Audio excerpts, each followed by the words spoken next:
to THA Talks, for free thought and open minds. And for freedom of speech.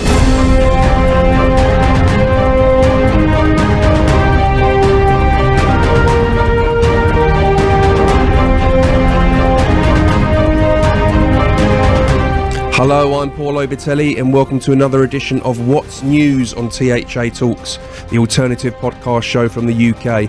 If you'd like to check out our full archive for more talks on conspiracy, spirituality, the occult, science, history, art, philosophy, religion and much more, just go to www.thatalks.com to listen to or to download all our free content. And if there's anyone who'd like to contact us and give us some feedback, or maybe you'd like to recommend a guest for the show, you can email us info@thatalks.com. And don't forget, you can subscribe to the show via our RSS feed, and you can also find us on iTunes and Stitcher and many other podcast directories out there.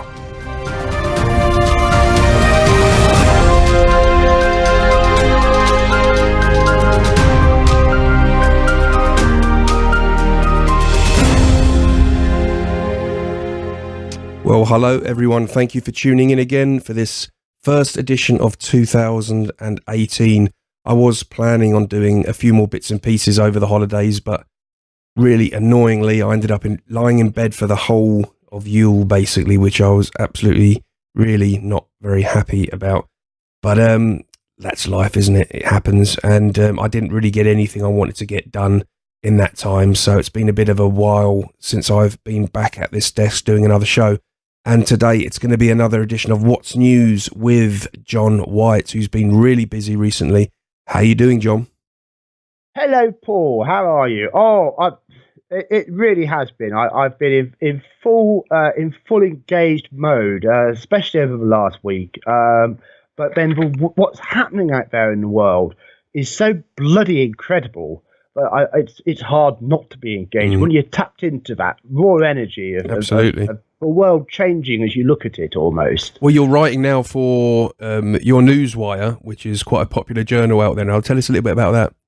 Well, I was very kindly invited at Christmas time to consider writing for them. I've put some articles in. It's going very nicely. It does have a bit of a reputation, of course, because some of the stories have been more creative than others, but they've published over the years.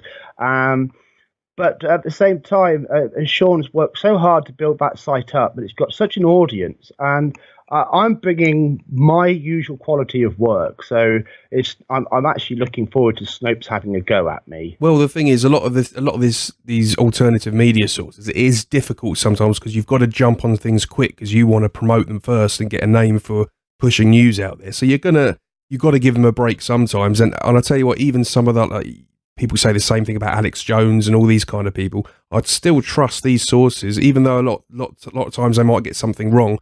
I'd still trust them over the mainstream because I don't know why mainstream gets that automatic trust that some people seem to want to give them, Well, it's a form of conditioning, of course, because we all like to know that we've got opinions that fit with everybody else. Yeah.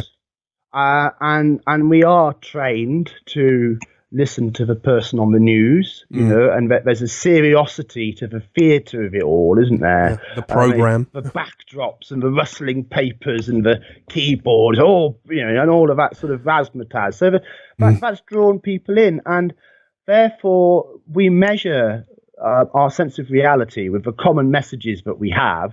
When they're coming from a broadcast media, that's how we're measuring reality. So if you say something that sounds crazy, that's why you're mad. So when David Icke, for example, back in the mid-90s, said that Margaret Thatcher had secret meetings with Neil Kinnock at an organisation called Bilderberg, he was laughed at in the street for it. No one's laughing now. Yeah. Well, now they defend it. Now they accept that meeting does take place. And now it's just an informal get-together. It's just it isn't the fact that you get the big... We don't make policy. We don't give anybody any orders. Exactly. We don't pick the next kings and queens. It's not as if all the internet providers go there together and say, I'll tell you what, if we all do the same thing, we'll have all the power. It's not as if anything like that happens, is it? which ties us into a little bit about today, about censorship, which is going to be one of the main things. Very much like that does happen. Yeah. Because the first thing I'd like to report is that there is an apocalypse of social media right now. Oh, yeah. And this, I think we saw the first signs of this with Twitter announcing it was going to start purging and doxing from December the 18th. So that is underway.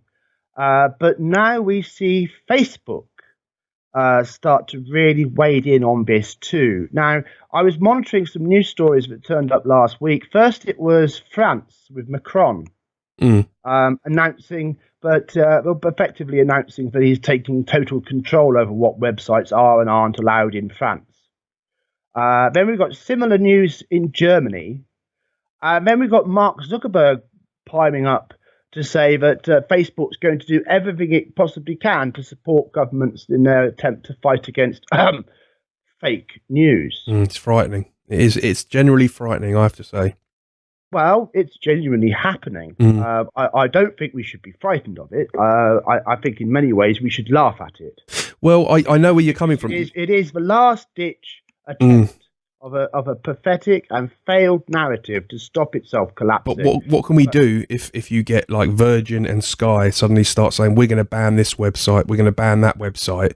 There's nowhere to go. This is my worry. There is, which is to point around at Virgin and to point around at Sky and say these are companies which are censoring. These are companies that don't want you to have free speech. These are companies that don't like it if you're pro-Brexit or pro-Trump. You know, in fact, I think they are very vulnerable, because if the public don't believe in the news collapses.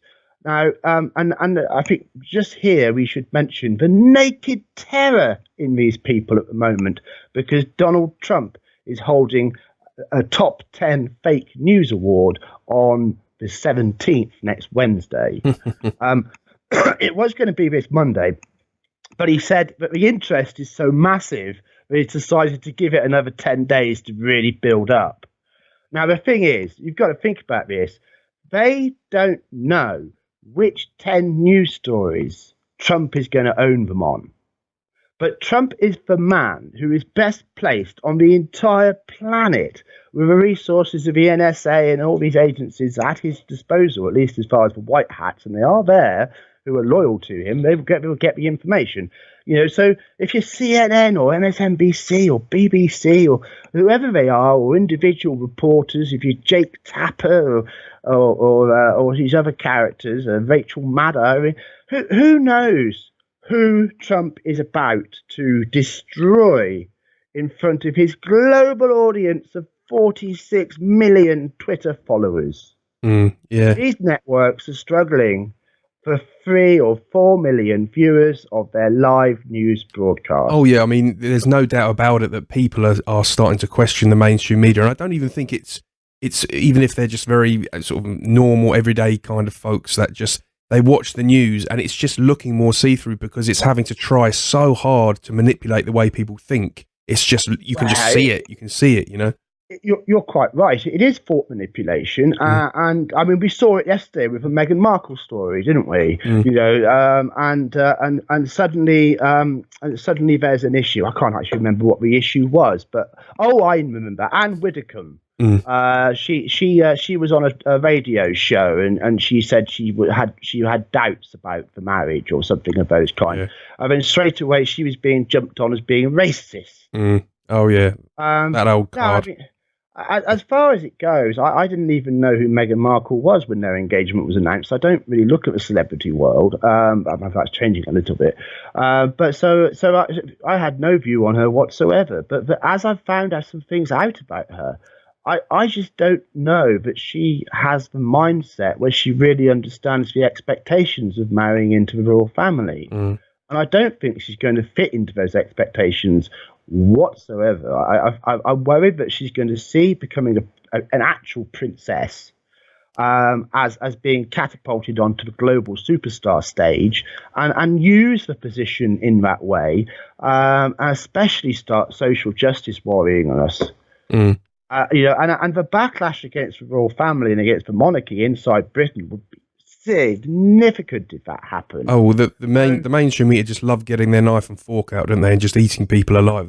That's another thing. Reason why I don't like them is because they just don't seem very nice. They just like to destroy people all the time. That's kind of, they just like to bring people up and then just knock them down and destroy them, like a public execution. You know, the whole thing about the mainstream, it's just, I just don't like the whole thing about it. They're protecting their narrative, aren't they? You know, I mean, this is all about reality. And who controls reality? And reality is formed by the mass consensus of everybody's minds, because we manifest the world collectively through projecting our view of the world. I mean, on a deeper level, the quantum connectivity of humanity, the way that DNA sends and receives messages, we're actually broadcasting to each other constantly. There's a lot of things which are unknown mysteries to how the world works. But for those, of course, who understand these things, and the magicians, the meads of the media certainly do, then this is their bread and butter, and these are the forces that they're trying to work with. And they have become so aggressive, and they have become so desperate because they are failing so very, very hard. Jake Tapper interviewed a White House spokesman 2 days ago, and it was so absolutely aggressive. Tapper simply could not permit this man to say anything positive about Trump, and he literally ended the interview in a fury. So they're losing it, Paul. They are losing it. And what we're now seeing with the censorship of social media is the final manifestation of that desperation. You see, when it comes to oppressing people, the covert oppression is far more effective than the overt oppression. The most beautifully enslaved people are the people who believe that they are free. So from the World War II and all through the corporate period, the last 7-8 decades, it's been about manufacturing consent, as Noam Chomsky calls it. You know, this creation of a consensus consumer reality, and as everyone's consuming and everybody's happy, and they aspire to the things we tell them to want, the car and the holiday and the kitchen, and you know, buy into our version of life. And that's given these organizations, these corporations, an incredible amount of power. And probably the most powerful force for tyranny in the world today is corporatism, global corporatism, globalism. And that's exactly what we're talking about all the time. So when we say globalism, we're talking about the corporate tyranny of governments and people. Well, it will get to a stage where there'll be one company that pretty much does everything and pretty much owns the economy, and they'll submerge with the government. And then you have basically a huge, and I know it sounds a cliche, but it's just a huge global communist style dictatorship. This is exactly the ambition of Facebook. It's practically Facebook's mission. Look, we use Facebook in the West as it appears to us in the West, you know, so we generally feel pretty comfortable to just pour our lives onto the thing, you know, and use it for what it's worth. And from an activist point of view, when I quit using forums in about 2010 and switched to using Facebook, I was looking at it as an activist. How can I bang this thing to get as much bucks out of it as possible? They're giving me free access to all of these minds. What can I do with it? And I wasn't alone. There was others thinking the same thing. But in the big scale of things, it wasn't very many people, a few hundred, a few thousand, really, who drove taking the narrative back from the mainstream media over social media, citizen activists. And we created Brexit, and we created Trump. You know, and those are marvelous successes. But now they want to take those toys back because they don't like that we're beating them at their own game. And I mean, because they have to lie, whereas we can tell the truth. Exactly. That I mean, gives us power. If you look at Trump, I mean, yeah, I agree. Sometimes he sends some of these tweets, and it just makes you cringe. He sounds like a spoiled rich kid that's just a bit immature. And you know, you can joke about that. The media can joke and tease and wind up people, but it's an obsession, isn't it? They haven't got over the result, and that's what is the annoying thing about it. It's not just pick on his flaws and tease him and just have some fun with him. They are just obsessing over it, and it just looks so ugly. Just that they just can't get on with life and let him run his turn and just accept that they lost, get on with it, move on, Well, look, I'm a 45-year-old man, Paul, and I stumble my words now and then. I forget what I'm about to say now and then. I have to get prompted. I have a brain freeze now and then. Trump's 71. Mm. And all he has to do is mumble a word, and they want him bloody nutted off. Yeah, it's absolutely ludicrous. yeah. But let's take one of those tweets, the famous response to Kim Jong Un last week. Where he says, "I've got a button. It's a bigger button, and it works." Mm. The liberal media jumped on talking about Trump's penis as a result of that. I go, what the? I can't even listen to that. But the other side of this, Paul, is this incredible shadow information. Well, it's not shadow because it's actually the light. In the terms of here, we actually have real intelligence being shared freely amongst those who are actually paying attention to it.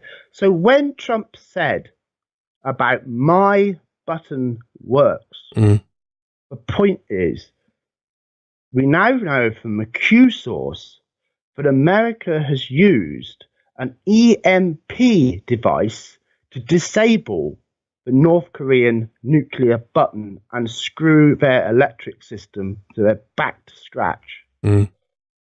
Now, how about that for a Trump card? Yeah. So, in terms of Trump's tweets, they get laughed about so much, but they're all ironic because really he's communicating intelligence information to those who understand what's happening. I've never seen anything like this ever in my life. This Q thing is absolutely extraordinary, but it's so huge. We'd have to get a program on its own to talk about it. Okay, well, let's get back to Facebook. Yeah, I was just saying Facebook's agenda, and people use it quite freely in the West, but in other parts of the world, it's quite different. Because if China doesn't let Facebook in, it's told Zuckerberg to fuck off. Oh, really? Yeah. It doesn't operate in China. But there are other repressive regimes, Indonesia, blah, blah, blah, all around the world where it certainly does. Now, where the regime is repressive, Facebook is more than happy to dob citizens into the state. The ethics of Facebook are simply the power of Facebook and whatever lip service they have to give to public opinion in the country they're operating in. And when it's a dictatorship, the answer is none at all. So, we really need to get people to take a holistic world look at Facebook to understand what it really is, and this globalist disruptor agenda, where the Silicon Valley companies, Facebook, Google, Uber, they want to go into countries, they want to smash the economy. Amazon as well, big, very important. Smash the local economies to pieces, undercut everybody, make ridiculously cheap services so that they get all the business. Then they control prices. And the little person can't even start because they control the regulations with the government now. And it's way too expensive for a man just to get in a taxi. And you can't do it now because there's driverless cars, so it's illegal. They want to go in and destroy and replace with a system under their complete control. And in third world countries, you'll notice Facebook makes quite a big thing out of Mark Zuckerberg being such a philanthropist that he's expanding connectivity to the internet to be worldwide and all these pioneering schemes to bring the internet to third world countries. And he's using drones to broadcast Wi-Fi over third world cities, all sorts of things he's doing to get service. Well, if we look at Facebook... But there's a critical snag. I'm trying to tell you to get people to understand this, which is that the internet service those people then get is a strictly limited selection of websites. And it's bundled in free with their phone or for a small amount of their phone so they can afford to access it. But they can't come and Google THA Talks. Right? They can only go basically to the globalist shop to get globalist news and globalist products. Well, this is what they want at the end of the day here, really. This is what they're trying to find. By saying to a native woman living in Zambia or somewhere, right, but she can knit a jumper, sell it on the internet to a customer in town and deliver it when she goes to town next. They've actually helped her in the short term. Yeah, because they've expanded her ability to access the economy so that she can find somebody who can buy what she can make. Now that sounds very positive, and it is, but when people become then dependent on that marketplace, then the screws can be turned. And this globalist shop approach reminds me of the old workhouse shop, where you got paid in a token, but you could only spend in the workhouse shop, and therefore you got ripped off blind, and effectively you were enslaving, and you were working for effectively nothing, and whoever the owners were taking the real coin. That is very much what's going on here, because this is making Facebook mega wealthy, but they're gaining tremendous control over these societies and destroying any independent economy. Well, yeah, I mean, that's how dangerous these people are. The latest news now, of course, is that, you know, David Icke has actually been banned from he's had his page shut down because he was criticizing Zionism, criticizing Israel, which he's done for many years. That's nothing new. If people have read David Icke, they know that he's very critical of the Zionists. So, I mean, but he's never really, he doesn't promote violence. He's not dangerous. So that's a very strange, and that's a scary one. Comes back to my old why I'm getting scared about this, because it just seems they're making some big moves. Let's get started on this. Look, honestly, without meaning to, I've managed to get myself right in the middle of this one because Ike's Facebook page had 700. Well, I think it was actually closer to 8, but I've given the number of 700 because it's nice and tidy. There's over 700,000 followers of this page, and the page itself was just immediately deleted by Facebook.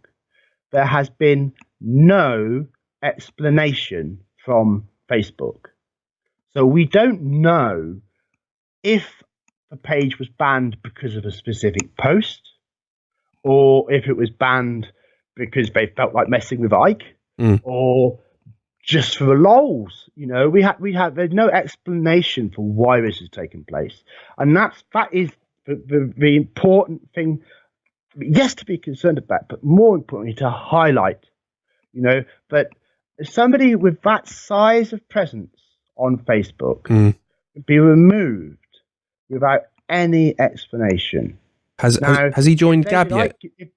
Sorry? Has David Icke joined Gab yet? Yes, he has. Ike's all over the place. I've got a handy meme with all these places that he is, but he is on Gab. He's on all sorts of places. Because the more people that do this, it's going to go against the Facebooks and the Twitters. It's not that Facebook was Ike's whole platform, but it's the way that he's been summarily deleted without explanation. Yeah. And that's important, because by not explaining a decision, Facebook can't be challenged on the decision that they've made.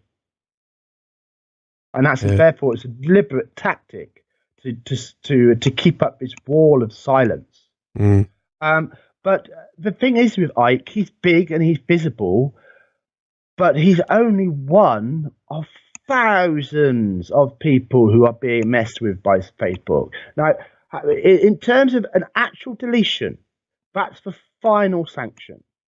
So you know, that's the nuclear option. There's no coming back from that. But that's not how Facebook censors most people. The chief method of censorship is what's called ghost chilling. Now, therefore, you're on your Facebook page, you post away, it all looks normal. Yeah, some of your friends will interact with you and you have a little chat with them, and Facebook looks normal. What you don't realise is that your feed is being restricted, so that only about 5%, or maybe even less, of the people who would see your post on their feed are seeing your post on their feed. So a lot of people are ghost chilled for some time before they realise that they're ghost chilled. They won't debate, though. This is the problem, is that they'll shut people down. They'll say you're not allowed to speak about this.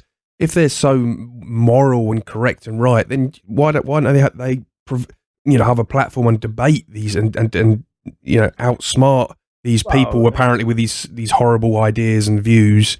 They won't do that. And if anything, what Facebook and what the internet does is it actually probably prevents violence because it allows people to express themselves and to communicate on that platform. If you take that away, people will take to the streets, and that's when you start getting real trouble.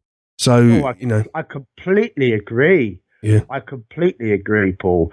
Well, look, let's come back to it. So, I said we don't know exactly why this decision took place. But if we were to say it was triggered by a post, the last post that went up was a graphic showing the Khazar area of Russia, where genetically a very high number of the people who currently identify as Jewish today originated from. Oh yeah, I've heard that before. So he was.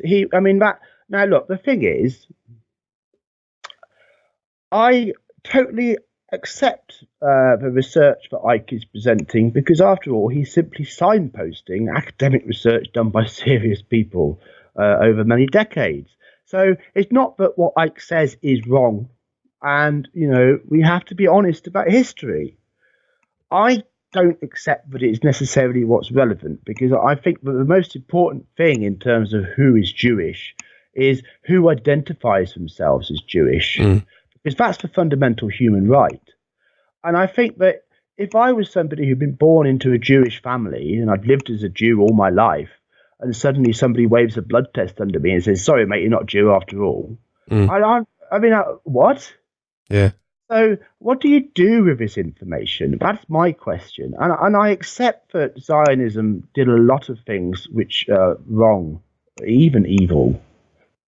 But I also accept that Israel has been an extraordinary situation of people under extraordinary pressure. Well, the thing is, and my focus is today, and I want to know what will enable those two sides to get together and make that peace deal, which has been absent for 70 years. I'm not sure. Yeah, I mean, Rothschild Zionism. My feeling is I've got nothing against with a Jewish state with an ethnic group. Like having a place that they can call their own state, and it's just that sense of security because history tells you that that's very important. That's we can all look at history and agree with that.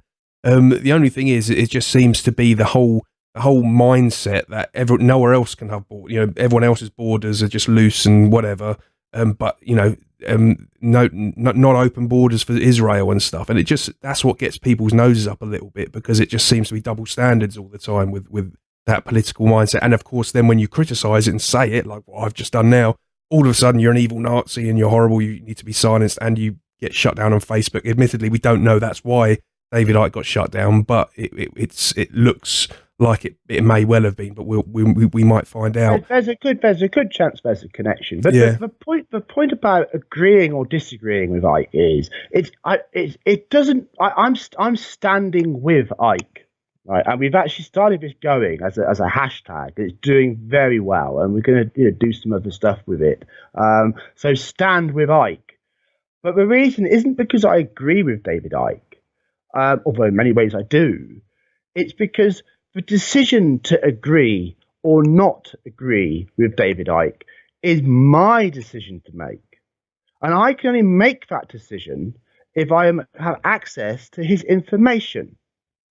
So it's not for Mark Zuckerberg and it's not for Facebook to decide what information I don't need to think about.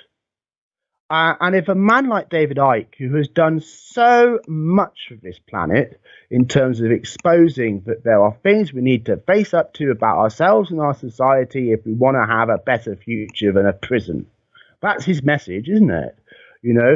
This is a man who fills Wembley Arena, for God's sake, with a capacity crowd to listen to him talk for 10 hours. Who else does that? Yeah, absolutely. Well, it's not just Wembley. It's not because it's a British audience. He does it in country after country after country.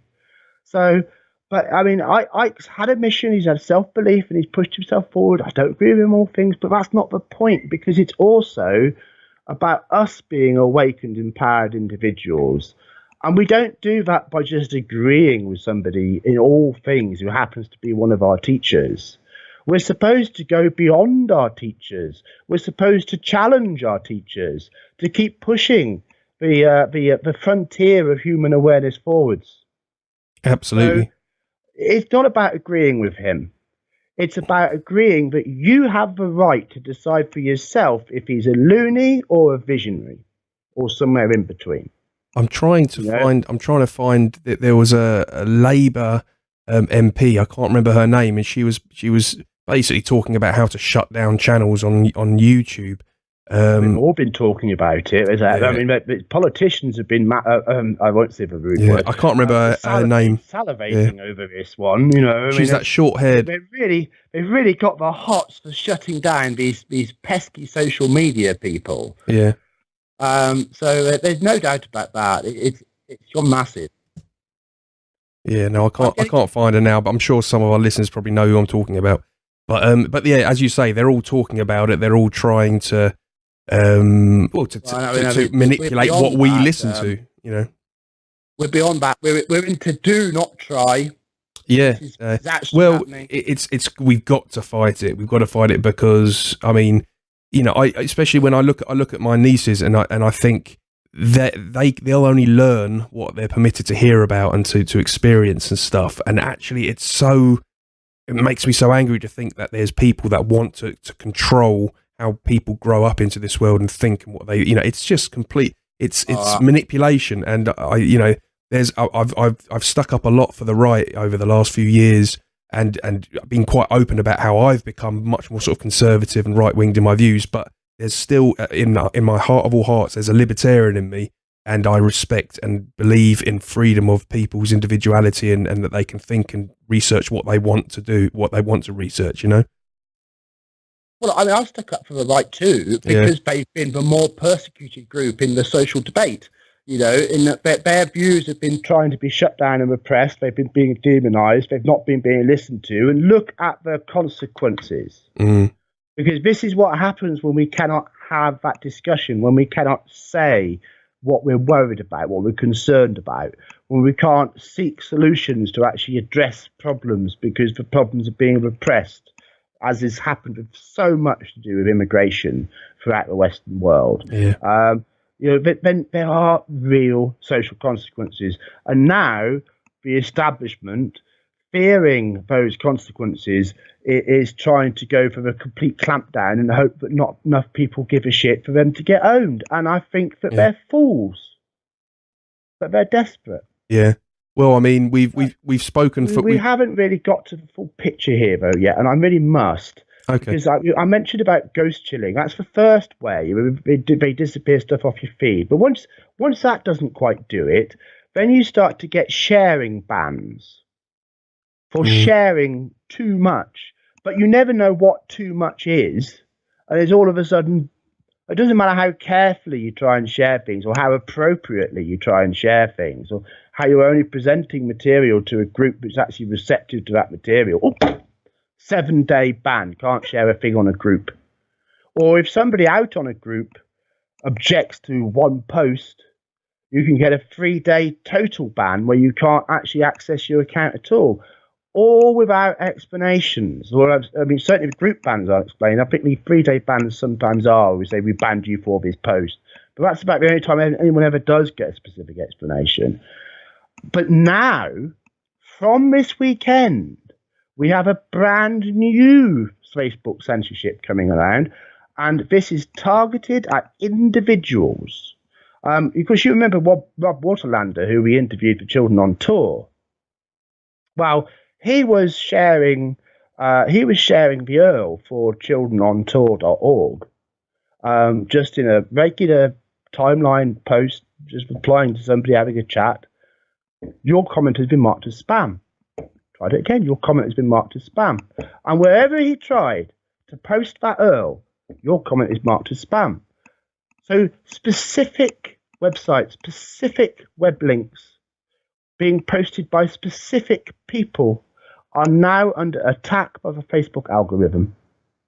And it's not just, I mean, it actually happened. It happened to me straight away trying to share my David Icke article. So I'm actually not sharing my David Icke article on Facebook because I fear I will get, well, I say fear, but I think that because I'm actually busy content creating at the moment, I don't particularly see the benefit of me getting my account locked down, trying to share it. And with this one, there's other people need to do some of the legwork there, So and they are, because the hashtag Stand with Ike is doing very well. But this is so big. I've seen it pedogate campaigners. I've seen it conservative. I've seen it alt-right. I've seen it alt-left. I've seen it progressive.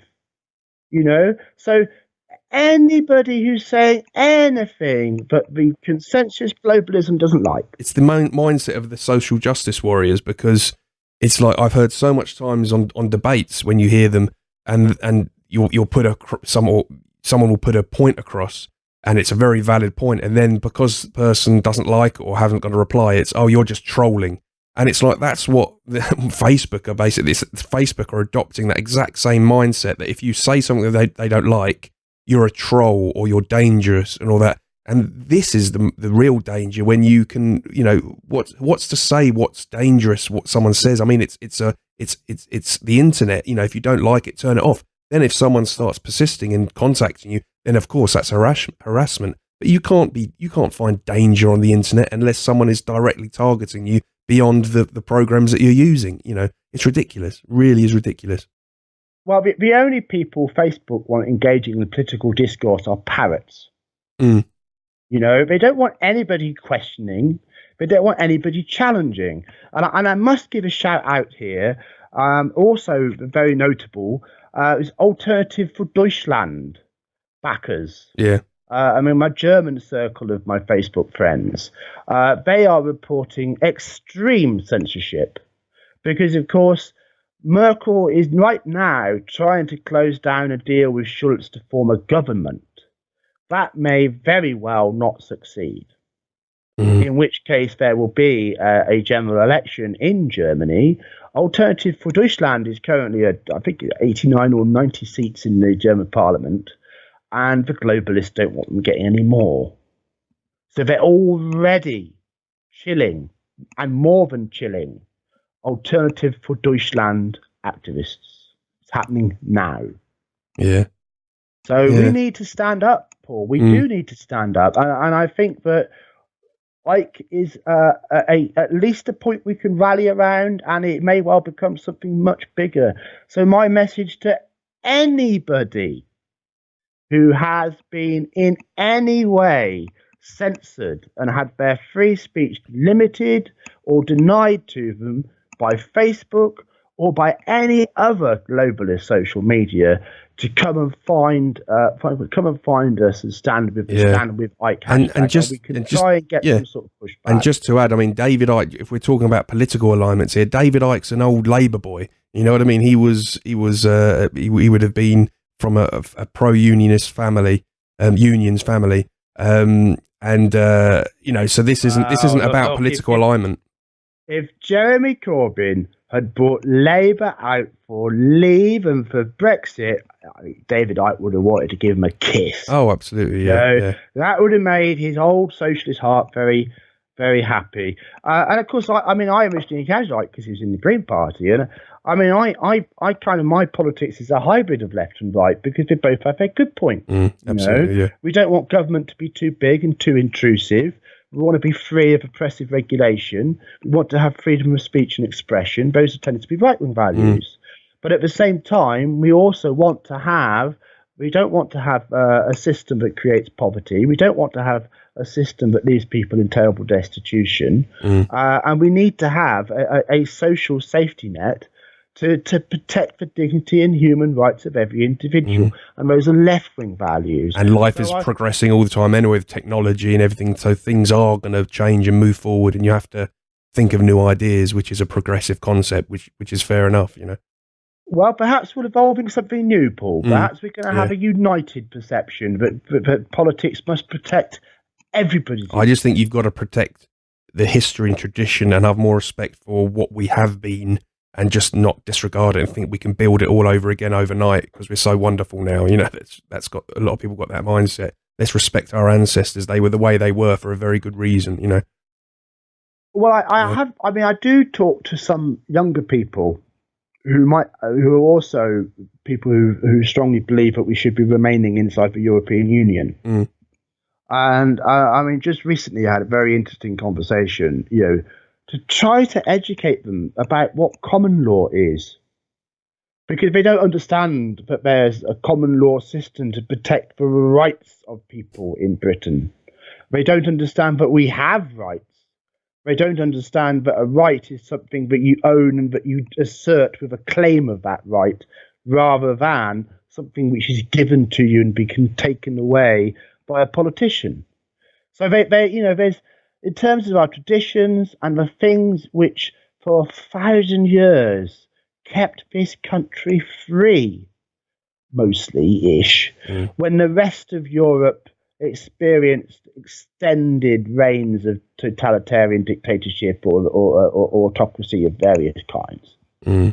So there has been something about the culture of this island and the independence of the fact that it's got a very big moat, and how that has impacted on the worldview of people in Britain, and how that has developed our culture. I mean, it's all so important. And lots of seaside. I mean, they're like an ephemeral glitter in the breeze. They could just disappear so easily, and wouldn't that make the EU happy? So I continue to try to make efforts, and every time I make an effort, I tell myself I must make more effort. It's that important. Well, that's been pretty. We've covered a lot of the censorship side of stuff, which has been really interesting. And obviously, any of our listeners, if they've got any thoughts on that, please contact us and let us know. Just to recommend as well that you do check out Gab, which is GAB.AI. Yep. Go and get an account there because they're really growing. I think they're nearly on 400,000 users now, and it's growing. So the websites like that are going to be so important to fight back. Just to cover another point before we do wrap it up, what's going on with the next US election with a certain woman being Oprah Winfrey. Craziness, isn't it? Well, look, it's a funny old world. Oprah, she was very firmly behind Clinton, of course. Oh, yeah. And that was part of her thing. That she's very much a globalist. She's very much a progressive. She's very much the darling of that half of the country, and she's full of charisma, and she's seen as a very good person. And so therefore, I'm not too convinced, but well, look, therefore, because every politician attached to the Democrats is looking bad. Joe Biden and his wandering hands. Hillary Clinton. Who have they got? Bernie Sanders again? It's not going to happen. It seems to be the same thing, even over here. It seems to be that these wonderfully smart people that are going to, like run our societies for us, they're just getting stupider and stupider and stupid. Even I look at some of the right wing mob that I support more nowadays. It's always we resorted to these eccentric characters. There's never anyone normal. It's always someone that has. Maybe that's because they're the only people that can break through the borders of getting a mouthpiece now. If you want to have more of sort of nationalistic and right wing kind of views, but it just seems you've got to settle for these kind of people. There's never.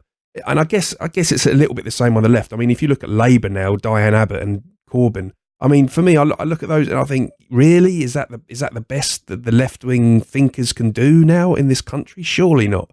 And it's the same with the Tory government. I mean, you've got Rees-Mogg, and he seems to be the people's favourite. A lot of the Tory Conservatives like him because he's very traditional, libertarian, very small government and that kind of thing. But he's not really getting a sniff at the party, which doesn't surprise me at all because he's probably one of the only genuine Tory people there, which I know a lot of people might not like him because he's a bit of snobby and posh, but I actually think he's quite genuine. I might be wrong, but he seems that way at the moment. What do you think? Rees-Mogg evokes that spirit of public service. He seems like he actually wants to do a good job for the people he's elected to represent. And that is a very rare quality now in politicians. But it used to be the expected quality. You know? I mean, back in the day where Profumo quit because he had sex with a call girl, you know, and that was the biggest level of scandal we could imagine. I mean, look at this lot now. Yeah. Well, what makes me laugh about this Oprah thing? I mean, you've got all the liberals are saying, "Oh, you know, Trump is so racist that, you know, he's never been racist in his whole career. All of a sudden, he runs for president and wins, and he's the leader of the Ku Klux Klan." Oh yeah, and then you look at Oprah; she's actually quoted saying, "Generations of old white people just have to die to end racism." And, you know, to end racism. I mean, it's just that's the kind of thing that probably won Trump the election. People fed up of that kind of stuff being accepted. You know, like that's just. Well, look, we need to get into a little bit of specifics here because there's a reason why Oprah Winfrey behaves like she does. There's a reason why she was that anti-white race baiter all the way through the Obama years, and a big chunk of that reason. Would be that in 2009 she went to Bilderberg. Yeah. Back to the old Bilderberg thing again. Oh, yes. So here she went along to Bilderberg, and then they basically okayed her to be their approved mouthpiece for the Obama era agenda, and that's exactly what she did. So she is on the inside, Paul. Now, her personal life is very different to her media image. In 2010, Kitty Kelly published a tell-all memoir where she interviewed a lot of people who knew Oprah Winfrey very well, and she exposed her early days as a prostitute. Based on interviewing family members, putting it all together, never been challenged, So this is a woman who came up from the streets with a street worker's attitude to taking on power and getting what she could. She got brought in, she got built up, and now she is who she is today. And right now, a bunch of people who would cheer anything they're that desperate seem to think she's a surefire hit for President of the United States in 2020. But there's a big problem for Oprah in all of that, which is called Harvey Weinstein. Because she is very, very, very close to Harvey Weinstein. And in November, she was directly cited by British actress Katie Noble as acting as Weinstein's madam and effectively trapping her in a situation where Weinstein raped her. Now, bear in mind, President Trump has signed his executive order targeting human traffickers and corrupt individuals. So I wonder right now, with Weinstein definitely nabbed, he's not going nowhere, and he's going to sing like a canary. And there are pictures of Oprah Winfrey with Weinstein. There are pictures of Oprah Winfrey licking out Harvey Weinstein's ear. Nice.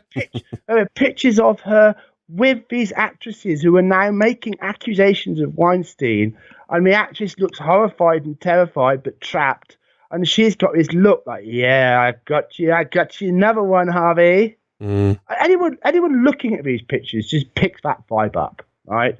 So I think that the reality is that Oprah Winfrey is embracing this presidential nonsense because she's trying to get a cover so that when she gets her collar felt for her connections to Weinstein, and as actress Katie Noble has said, acting as a madam, a prostitute, acting as a madam and prostituting young women to a rich and powerful slug of a man and buying them off with film roles. How filthy can you get? Paul? Oh, yeah. She's terrified of that coming out. I'm fed up of seeing these celebs. By embracing this now, if she gets nabbed, she can say it's political. Yeah. And so she's trying to get herself a smokescreen, which of course is a Linsky tactic. So she's been reading up on her book, but it's not going to help her. These actors and actresses and these presenters and these people, they don't live normal lives anyway. You need someone that's been a hard businessman working their way up and done. I know a lot of people hate him, and I'm not saying that he'd be a great leader. I think he, as much as I do actually like a lot of things he says, I'm not convinced he would be a good leader. But if you look at someone like Nigel Farage, who has actually worked in industries and experienced and built his way up and worked hard to get to where he is in the position, they are the type of people you want to become politicians, because they're kind of walking that path, and they deserve to be given a chance. Not someone like Oprah Winfrey and even Trump. I mean, there's certain things I support about Trump, but actually, I suppose Trump is, there is the element that he built his father's business up and so on, so that he's kind of got that thing as well. But he was also there because he had celebrity status, and that kind of, if it wasn't for that, he probably would not have won, and that's what it seems now. Trump, I mean, in terms of Trump's celebrity status, it wasn't just because he was rich. It was because he actually developed that reputation as a street fighting billionaire, as a tough businessman who won deals and made deals, and and also that Trump's had big downs to go with his ups, but they don't keep him down, and Americans love that. Someone who comes back up on their ball of their feet and he's slugging. You love your Donald Trump, don't you? Wow, but I'm just articulating his image. Yeah, that's what people love about him. That's what people look to in him. But he speaks to that American. The bottom line is, if you'd said to me now, Hillary or Trump, I would have voted Trump hands down. Simple as that. I don't care what anyone says. The Clintons, get out of here. I wouldn't trust them. I mean, Trump's not perfect, and considering the media have tried to chew him up over and over again. Yeah, they found a little bit of dirt, but nothing compared to the Clintons, in my opinion. I'm sorry, Paul. We can never prove it to people. Yeah. But the truth is, if Hillary Clinton had won, a lot of people would be dead. Oh yeah, I would. Yeah. That's a fact. And I'm not talking about people over in the Middle East. Yeah, I don't know much about what Trump's done military-wise. I mean, he's done a couple. I think bombed Syria and Afghanistan in military strikes, and I think that's about it. I mean, I think when Bush and Obama, it was pretty much like you didn't even talk about it anymore, because it was just every day they were blowing things up. Trump isn't trying to do regime change. He's trying to do something else. He's trying to get people to actually sit down and do a deal with each other. And he's making progress. I mean, if that's too big a thing to talk about in the time we have left. But I'll just very quickly want to give a quick shout to Project Veritas, who have just scored a major win today, because they do their honey traps. Oh yeah, a nice lady, or whatever it needs, to get these people who work for these corporations to drop their guard, and they've caught out Clay Haynes, senior network security engineer for Twitter, and they have got him on an absolute beauty, Paul. They were posing without providing any evidence to be people from the Department of Justice, and Clay Haynes' eyes lit up when he thought he could help the Mueller investigation. And he directly said, "I'll get you every tweet and deleted tweet and direct message and mention from Trump's Twitter account. They've got him on tape. We are more than," we as in Twitter, "are more than happy to help the Department of Justice with their little investigation." Oh, there you go. I mean, the mainstream media, of course, won't touch this. This is what I mean. Alex Jones has been on this story. I mean, obviously he would, but has the mainstream media reported any of that? I can't confirm or deny about it at the moment. I haven't had a chance to find out. It's that fresh. It wouldn't. Another win. Yeah, I'd be surprised if they did. War. Yeah. Well, okay. I mean, that is pretty much all we got time for this time. It's been a great speaking with you again, John. And I'd like to congratulate you with your Newswire gig you've got, and you've been doing really well. 2018 looks like it's going to be a great year for you, and I'm really glad that THA has you on board as well.